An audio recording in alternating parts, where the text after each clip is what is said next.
For nearly 90 years, Disney princesses have faced some of the most iconic villains in cinematic history.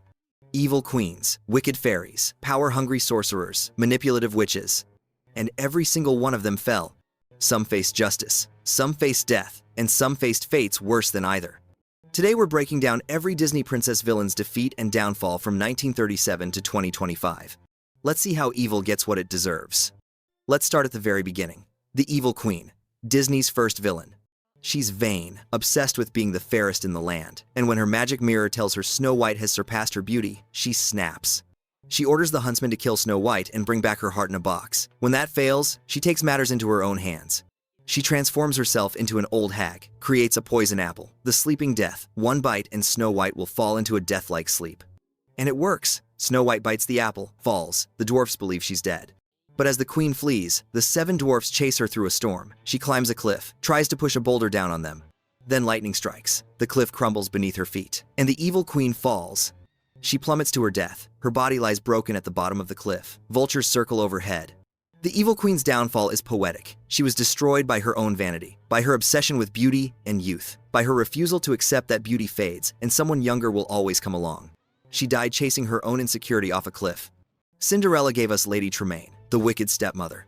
She's not magical, she doesn't have powers, but she's cruel, calculating. She psychologically torments Cinderella for years. She turns Cinderella into a servant in her own home, works her to exhaustion, gives her an attic room while her daughters get luxury. When Cinderella makes herself a dress for the ball, Lady Tremaine allows her daughters to tear it apart. She doesn't lift a finger, just watches with cold satisfaction. Then Lady Tremaine realizes Cinderella is the mystery princess from the ball, the one the prince is searching for. She locks Cinderella in the attic, pockets the key, ensures Cinderella can't try on the glass slipper. But the mice steal the key, free Cinderella, and Cinderella gets downstairs just as the Grand Duke is leaving. In a final act of desperation, Lady Tremaine trips the footman carrying the glass slipper. It shatters. Then Cinderella produces the other slipper from her apron, proves she's the princess. Lady Tremaine's defeat is watching everything she tried to prevent happen anyway. Cinderella escapes, marries the prince, becomes royalty. And Lady Tremaine is left with nothing. Her daughters unmarried, her power gone, her cruelty exposed.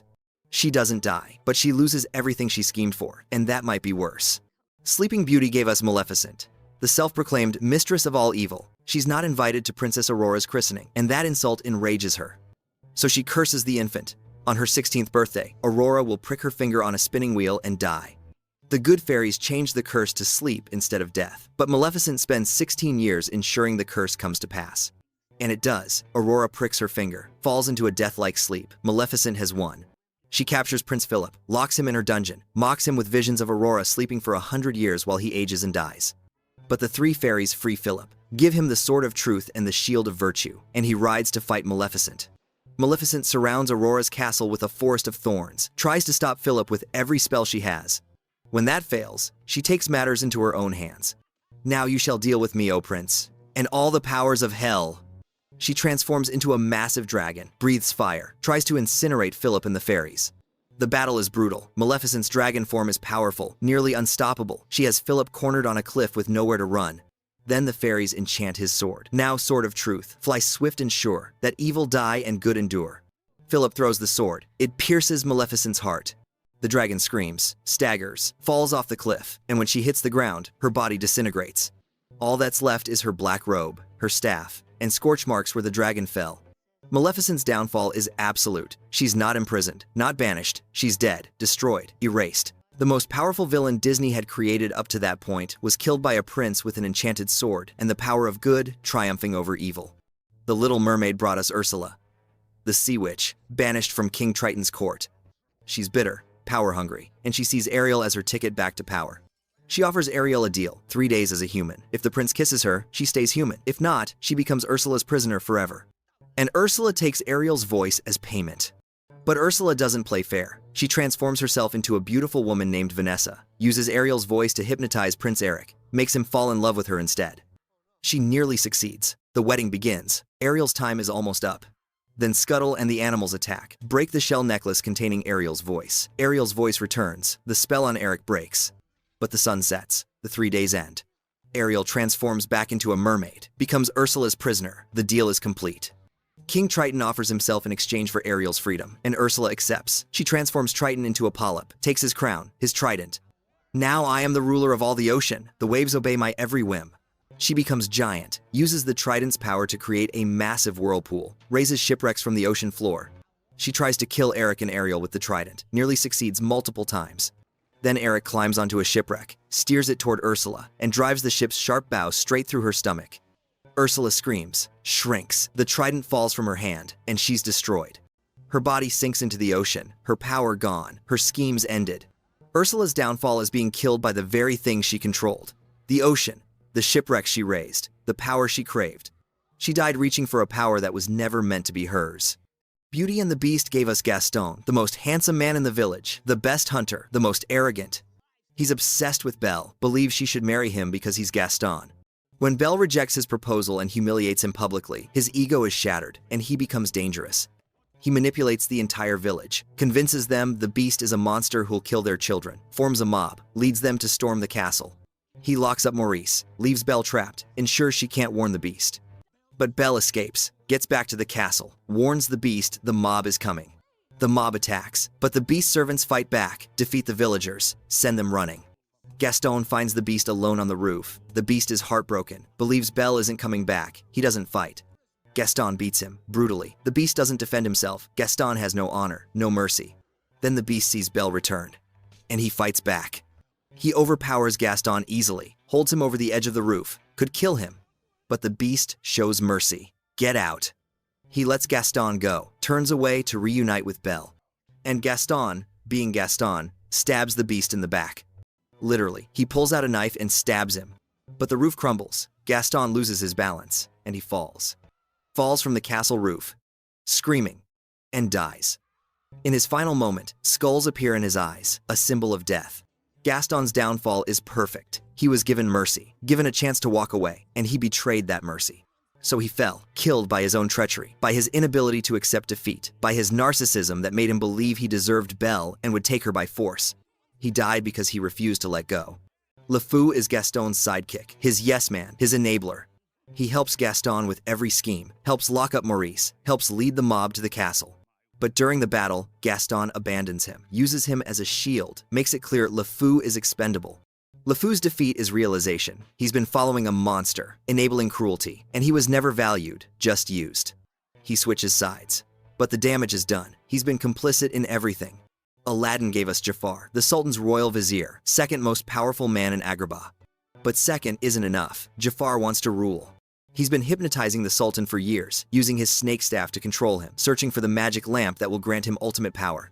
He manipulates Aladdin into retrieving the lamp from the Cave of Wonders, nearly succeeds. But Aladdin keeps the lamp, uses the genie, becomes Prince Ali. Jafar discovers Aladdin's true identity, steals the lamp, and makes his first wish. I wish to rule on high as Sultan. He becomes Sultan, takes the throne, has the power he always wanted. But it's not enough. I wish to be the most powerful sorcerer in the world. He becomes an all-powerful sorcerer, can do anything, bend reality itself. He uses that power to torture Aladdin, enslave Jasmine, destroy anyone who defies him. Then Aladdin points out a flaw. The genie has more power than you'll ever have. And Jafar's ego can't handle it. I wish to be an all-powerful genie. He transforms, becomes a genie, has phenomenal cosmic power. Then he realizes his mistake.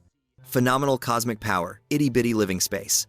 Genies are bound to their lamps, bound to serve whoever holds the lamp. Jafar has become a prisoner of his own wish. He's sucked into the lamp, screaming, trapped, and the genie throws the lamp into the desert. Jafar is trapped forever, imprisoned in the lamp, buried in the sand. His downfall is perfect. He got exactly what he wished for, ultimate power. But power without freedom is a prison. Jafar's ego destroyed him. He couldn't accept that power comes with limitations, so he wished for unlimited power and got unlimited imprisonment. Pocahontas gave us Governor Ratcliffe, the leader of the English settlers in Virginia. He's greedy, paranoid, obsessed with finding gold to take back to England. He convinces his men that the natives are savages, that they're hiding gold, that they must be conquered. He orders an attack, starts a war, nearly gets John Smith and everyone else killed. When Pocahontas stops her father from executing John Smith, Ratcliffe sees his plans falling apart. So he tries to shoot Chief Powhatan. John Smith jumps in front of the shot, takes the bullet meant for Powhatan. And suddenly, Ratcliffe's treachery is exposed. His own men see him for what he is. They turn on him, his men arrest him, chain him up. Ratcliffe's defeat is public humiliation. He's dragged onto the ship in chains, sent back to England as a prisoner, his reputation destroyed, his greed exposed. He doesn't die, but he's disgraced, powerless, hated by the men who followed him. Mulan gave us Shan Yu, the ruthless leader of the Han army invading China. He's brutal, merciless, he kills the Imperial Army scouts, destroys villages, shows no mercy. He leads a massive army through the mountains toward the Imperial city. Then Mulan causes an avalanche, buries his entire army under snow, thousands of soldiers gone in seconds. But Shan Yu survives, along with a handful of his elite soldiers. He infiltrates the Imperial city during the victory celebration, takes the Emperor hostage, tries to kill him. Mulan and her friends fight him on the palace roof, but Shan Yu is powerful, skilled, nearly kills Mulan multiple times. Then Mulan uses Shan Yu's own sword against him, disarms him, pins his robe to the roof with her fan. And Mushu launches a massive fireworks rocket straight at Shan Yu. Shan Yu is carried into the air, the rocket reaches the fireworks tower, and explodes. Massive fireworks fill the sky, Shan Yu is obliterated. Shan Yu's downfall is explosive, literal. He's killed by fireworks, by celebration, by the very symbol of China's joy and victory. The ruthless conqueror who showed no mercy received none in return. The Princess and the Frog gave us Dr. Facilier, the Shadow Man, a witch doctor who deals in dark voodoo magic. He's charismatic, manipulative. He makes deals with friends on the other side, dark spirits who grant him power. He transforms Prince Naveen into a frog, has his accomplice Lawrence impersonate the prince, plans to marry Charlotte and inherit her father's fortune. But the plan falls apart. Tiana destroys the talisman that allows Lawrence to impersonate Naveen. Facilier tries to make a deal with Tiana, offers her the restaurant she's always dreamed of, if she just gives him the talisman. But Tiana refuses. She's learned what truly matters, and she destroys the talisman. And suddenly, Facilier panics, because he borrowed power from the spirits, made promises, and he can't deliver. The shadows appear, his friends on the other side. They're not friends anymore. Facilier begs, pleads, tries to negotiate. But deals with dark spirits aren't negotiable. The shadows drag him down, pull him into his own voodoo mask tombstone. He screams, claws at the ground, and then he's gone. The tombstone cracks. Facilier is trapped in the spirit world, forever, paying his debt, suffering for eternity. Dr. Facilier's downfall is owing a debt he can't pay, making deals with forces darker than himself, believing he could control powers that were using him all along. He got what he bargained for, just not the way he wanted. Tangled gave us Mother Gothel, the woman who kidnapped Rapunzel as a baby. She's not Rapunzel's mother. She's her kidnapper, her captor, her abuser. Gothel kidnapped Rapunzel because her hair has magic. It keeps whoever uses it young forever. And Gothel has been using that magic for 18 years, keeping herself young while keeping Rapunzel locked in a tower. She manipulates Rapunzel psychologically, tells her the world is dangerous, that people will hurt her, that only Mother knows best. It's abuse disguised as love. When Rapunzel escapes with Flynn, Gothel's control starts slipping. Gothel manipulates Rapunzel back to the tower, stabs Flynn, chains Rapunzel up. Then Rapunzel realizes the truth. She's the lost princess. Gothel has been lying for 18 years. You were wrong about the world, and you were wrong about me, and I will never let you use my hair again. Gothel panics, chains Rapunzel, desperately tries to use her hair. Then Flynn, dying from the stab wound, cuts Rapunzel's hair with a shard of mirror. The hair loses its magic instantly, turns brown, and Gothel starts aging. Centuries of age catch up to her all at once. Her face withers, wrinkles, becomes ancient. She stumbles backward in horror, trips on the hair, falls out the tower window. And before she hits the ground, she disintegrates, turns to dust, gone. All that's left is her cloak. Mother Gothel's downfall is losing the one thing that kept her alive, the magic she stole, the youth she didn't earn. She died as she lived, grasping for youth and beauty, desperate to hold on to power over someone else. And she crumbled into nothing. Brave's villain is unique. Mor'du appears to be a mindless monster, a demon bear. But he wasn't always a bear, he was once a prince, the eldest of 4 brothers. He wanted power, refused to share his kingdom, tore his family apart. He sought out a witch, asked for the strength of 10 men so he could rule alone. The witch gave him his wish, transformed him into a bear. But he was consumed by the bear, lost his humanity, became a mindless killing machine for years. In the present, Mor'du attacks Merida and Queen Eleanor, who's also been transformed into a bear. Eleanor fights him, protects her daughter, and in their struggle, Mor'du gets crushed by a falling stone. A massive standing stone falls, crushes him. As Mor'du dies, his spirit is released. We see him as he was, the human prince. He nods to Merida and Eleanor, grateful to finally be free. Then his spirit vanishes. Mor'du's downfall is tragic. He was a victim of his own greed. His refusal to share power destroyed him, turned him into a monster. And he was trapped in that monstrous form for decades until death finally freed him. Frozen gave us a twist villain, Prince Hans. He arrives in Arendelle charming, heroic. He sweeps Anna off her feet, proposes marriage after one day. And we believe he's the hero. While Anna searches for Elsa, Hans stays in Arendelle, distributes blankets, feeds the people, appears noble and caring. He goes searching for Anna when she doesn't return, brings her back to the castle when she's dying from Elsa's frozen heart. Anna asks him for true love's kiss, the only thing that can save her. And Hans reveals the truth. Oh, Anna, if only there was someone out there who loved you. He never loved her. It was all an act. He's the 13th son of his kingdom. He'll never inherit. So he came to Arendelle to marry into power. He planned to marry Anna, have Elsa die in an accident, rule Arendelle himself. He leaves Anna to die, extinguishes the fire, locks her in the room. Then he lies to everyone, says Anna is dead, blames Elsa, sentences Elsa to death for treason. He's about to execute Elsa himself when Anna intervenes. Anna, freezing to death, throws herself between Hans and Elsa. Her body turns to solid ice just as Hans swings his sword. The sword shatters against frozen Anna. Hans is thrown backward by the force. His plan has failed. Anna thaws. True love was an act of sacrifice, not a romantic kiss. Hans is arrested. Anna punches him in the face. He's sent back to the Southern Isles in disgrace to face punishment from his brothers. Prince Hans's downfall is public humiliation. He's exposed as a liar, a manipulator, a would-be murderer. He doesn't die, but his reputation is destroyed. His plan failed, and he's facing severe punishment back home. He gambled everything on a scheme, and lost everything. The Duke of Weselton is a minor villain, greedy, paranoid, desperate to exploit Arendelle's trade. When Elsa's powers are revealed, the Duke panics, calls her a monster, orders his guards to kill her. His guards attack Elsa in her ice palace, try to kill her, nearly succeed. Back in Arendelle, the Duke tries to seize control during the crisis. But when the truth comes out, the Duke is exposed. Anna banishes him from Arendelle forever. All trade agreements are cut. The Duke's defeat is economic. His greed cost him everything he came for, and his kingdom suffers because of his paranoia. Moana's villain is Te Ka, a lava monster, demon of earth and fire. She attacks anyone who approaches Te Fiti's island, destroyed Maui's hook, nearly killed Moana multiple times. But Moana realizes the truth. Te Ka isn't a separate monster. Te Ka is Te Fiti, the mother island, corrupted, turned into darkness when Maui stole her heart. Moana returns the heart, places it back in Te Fiti's chest, and Te Ka transforms. The lava cools, plants grow, darkness fades. Te Fiti is restored, beautiful, alive, no longer a monster. Te Ka's defeat is transformation. She wasn't evil, she was wounded, corrupted by having her heart stolen. And when that wound was healed, she became herself again. It's not a traditional villain defeat, it's restoration, healing, understanding that hurt people until someone shows them compassion. Frozen 2 revealed the true villain wasn't a person in the present, it was King Runeard, Elsa and Anna's grandfather. He's dead before the movie begins, but his actions created the conflict.